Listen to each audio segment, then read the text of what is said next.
Okay, now we have the app ready for the iPhone and it's running properly on the iPhone device. Now imagine you have produced this app in year 2009. In year 2010, Apple reveals iPad, and when it reveals the iPad, it makes a big announcement saying 1,68,000 apps are available for the iPad on the App Store. You get excited because one of that app is yours. So let's see how, without changing the code, your app still becomes compatible with the new hardware device.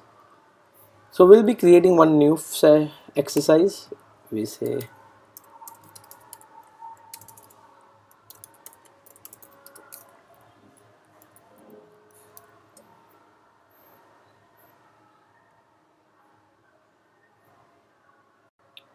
now we have the app running on the iPhone Retina simulator. When you click on this, you get the list of simulator installed on your Xcode. We'll select iPad. As you have noticed, we didn't change any line of code. We are just selecting the simulator and we are saying build and run.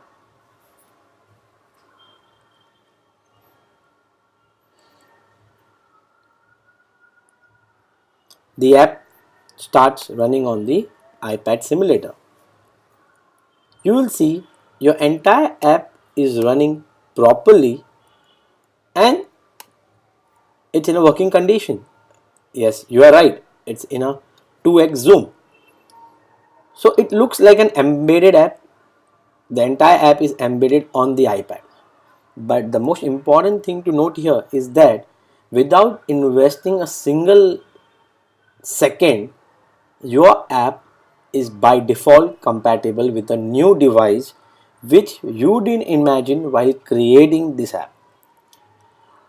So in 2013, if you create an app which is compatible with the existing devices, and if a new device come in 2016, you do not have to worry. That device will be compatible with your app. So Apple makes sure that when they launch a new device, all the apps which were created in past are compatible with the new device. Now that makes a developer sticky to this ecosystem. So without investing, you can still make money of out of your app which were created prior to a device launch. Now suppose you decide, no, I want to make it a proper iPad app, not the way it's look like now. Now prior to the iOS 7, the iPad simulator used to embed the iPhone app with a 2x button. When you used to click on 2x, it would zoom in or it should scale up. But from iOS 7.0, by default it's scaled to 2x. Okay, now you decide that no, I want to make it compatible exactly as an iPad. So you go here, you click on the setting project file where you have project setting. Under general tab you will see devices. Click on that, make it universal.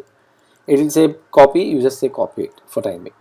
Now just run the app again. Now if you see, the iPad took the origin exactly at top left and your buttons are not clickable. Oh wow. Now you have to do bit of coding adjustment to make it run properly. Now let's start seeing all those changes. First thing, you have to go to appdelegate.app. Now if you see why your tab bars are not working, because your window, the root view, has 320 by 480 as a frame, and as we discussed during the responder chain, if a subview is beyond the frame size or it's beyond the boundaries of the parent view, it's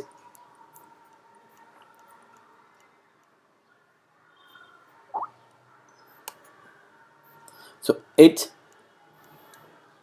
basically not it won't be interactive. So now we need to make it full screen. Now right now you have an issue that your devices are growing up and you don't want to have if else condition depending upon a new device coming in. So instead of setting the frame hard coded, we'll try to get screen resolution. So there is a class called UI screen, main screen. It gives you an instance of the screen object, and that screen object has a property called bounce. So what it does, it takes the entire resolution of your device and it set that frame to your window frame. So no matter whatever hardware device you using, automatically the window will be a full screen so that all your components are interactive enabled. Let's run the app and you will see now everything is working. But yeah, it's working as a 320 480 template. Now we need to make our code more compatible. Now in order to do a resolution porting, only changes happen at 4 places. First place, declaration of the frame. Depending upon the resolution, iPad or iPhone, you will be setting your frame of your UI component. Second part comes the font size. Third comes the center position. And the fourth come on the image name. So depending upon your device, you will be importing the different types of images because iPad has a huge size, right?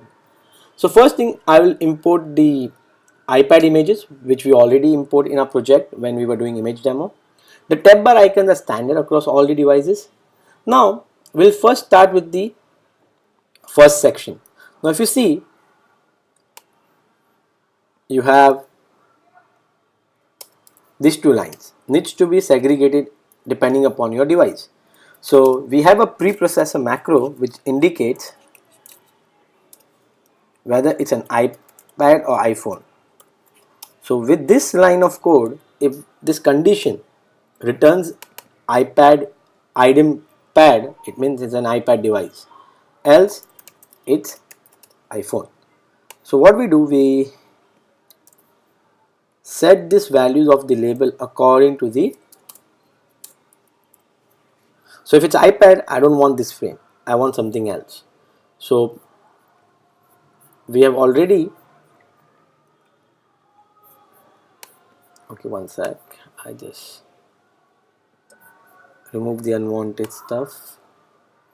Now I've already set up some frame size so that we don't waste time. So we have set the frame size. Now it all depends upon your UI team, how they give you the frame size. So depending upon if it's iPad, I say my width should be 768 and height should be 80. Whereas if it's an iPhone, it should be 320 and 40. The font size should be 60. The font size in iPhone should be, so only one place you make changes. Similarly, you want to do for body label and for the, so we gonna have if else condition for the body label. I go here and I remove the unwanted line. Same thing, I'll do it for the footer. I'm doing copy paste because I need to save time so that we can cover a lot of new topics.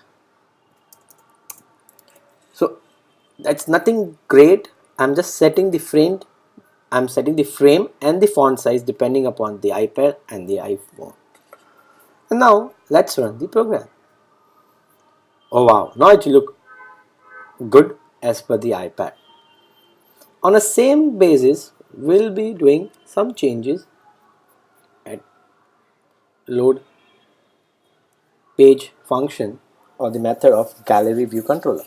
Now we just have to change the name of the image, and depending upon the name of the file name, the UI image object gets created. So the third condition is on the So I copy the code, I replace that code with here.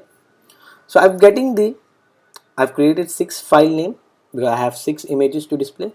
And if it's iPad, I'll say I want iPad images in a file name string, else I need iPhone. So depending upon the file name, the UI image will create an object, and depending upon the UI image, I'll get UI image view. Now let's run the program and see. I'm getting the beaker images, but the center position are as per the iPhone. So I want to change the center position. So I will copy the entire code. Only the place where the center is set is written in the if else block. Now, so if it's for iPad, we have a different center. If it's iPhone, it's a different center. Now let's run. Oh wow, everything looks proper, right? So as we discuss, the bifurcation happens only at 4 places. First place, declaration of frame, declaration of font, or I would say setting of font, extracting the file name, and the center position. So according to us, if you create an app which is compatible with one device and you want to make it compatible with the other device, it would maximum take 5% of your total development time if the UI is same. To the max, 8 to 10% of entire development time if your iPad version of your app provides more premium features. And as per the Apple rule, you if your iPhone and iPad app have the same UI and the same functionality, you cannot submit two IPA. So you have to submit only single IPA. Now this makes a consumer happy. As a user, you have an iPhone, you downloaded an app. After a few years, you buy an iPad. You get all your purchase installed from your cloud directly on a new device. So you pay for one and your app is compatible with all the devices which are synced with your Apple ID. Now this makes consumer happy. So as a developer, you are happy to produce. As a consumer, you are happy to stick with this ecosystem. So when a demand supply both are happy, that ecosystem will sustain. And that's the reason we are still sticky to this Apple ecosystem since years. And that is a best platform to make money and to attract consumers. I hope now you understood why Apple is growing day by day in terms of the number of application getting submitted, because developer life is easy to produce a new app, and why number of downloads are getting easy or increasing because the consumer are happy. They know if I have 2 or 3 devices, I can have the same purchase running absolutely free of cost. Now similarly, we'll make changes in our app cell class dot app,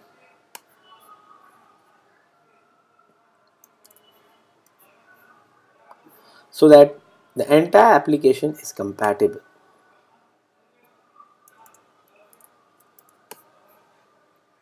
Uh, as a view controller, I just have to set the frame properly of my table view. So, oh, where is my table view? Okay, yeah. So I'm just setting the frame and the other stuff which are needed. Obviously, the height of the cell will be different for iPhone and iPad. For iPad, we want to have bigger height, and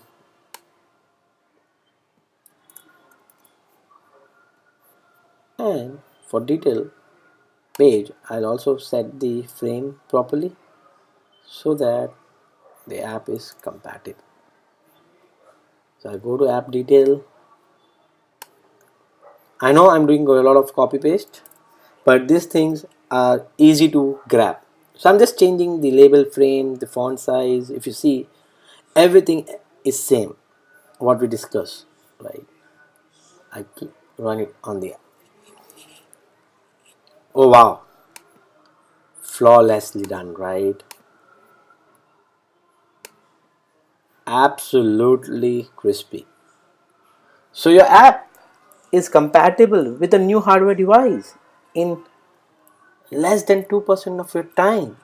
So we just did the entire compatibility in just less than 10 minutes. Now that's called a wow factor. So this platform is amazing. Now where in the same year you had Retina Display iPhone came into existence. Now for Retina you don't have to change any set of code. Only thing change is that the images which you are using in your project, suppose say iPad image which you are using is of size say 320 by say 400. The Retina one with the name say iPad1.jpg. For Retina, you need to produce an image exactly double the size. So it will be 640 by 800 and has the same name as the resource name with @2x with the same extension. Other thing will be taken care by the iOS. Wow. So without changing the code, without doing anything, I just have to import the resources with the double the size and @2x as a suffix. I'm done. My app is compatible with the Retina display. Then came iPhone 5, 5S, 5C in 2012 and 13. Now, in that, if you notice, the width of the device is fixed. The resolution is 640 by 1136 for the iPhone 5, but as a programmer, you have to assume 320 by 568 as a canvas size. Internally, the OS do the zooming of your images with the retina effect. So if you see your initial iPhone was 320 by 480. So if you see only your height changes, not the width. So the internal component are kept same. Only the Y position of some component are moved and the height of the frame of some component will be changed.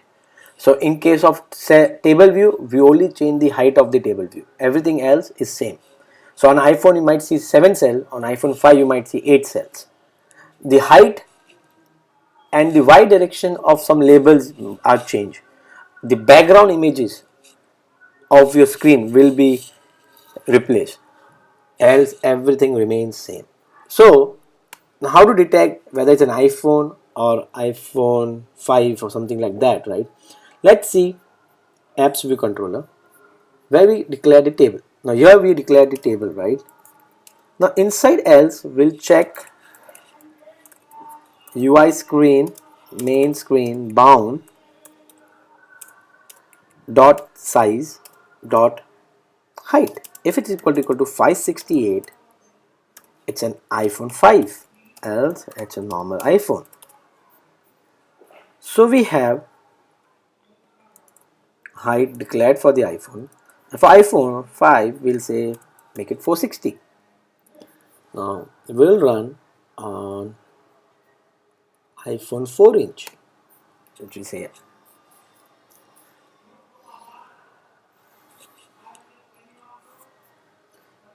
now if you see thank you comes, so we can change the Y position out here.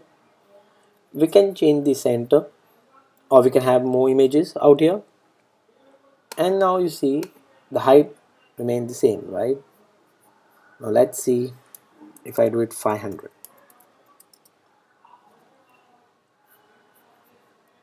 See, wow, done, right? Everything is proper. Similarly, you can change the white position of this component, make it a bit more down.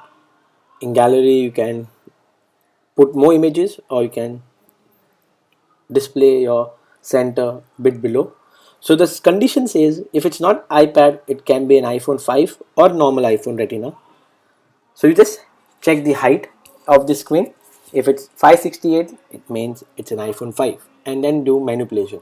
So the manipulation happens only in the BG images of the screen, the table height, and your label or center Y direction. Still very well manageable. Now this is what is all about Apple ecosystem. So do not worry about a new device coming in future. If there is a television coming in, your app will be compatible with the television, and you just have to make changes in your code at this level, and you will get your app running straight on your new hardware device. Now that's called a wow factor. Now we have seen the simulator. Now let's go one step ahead and see the deployment process.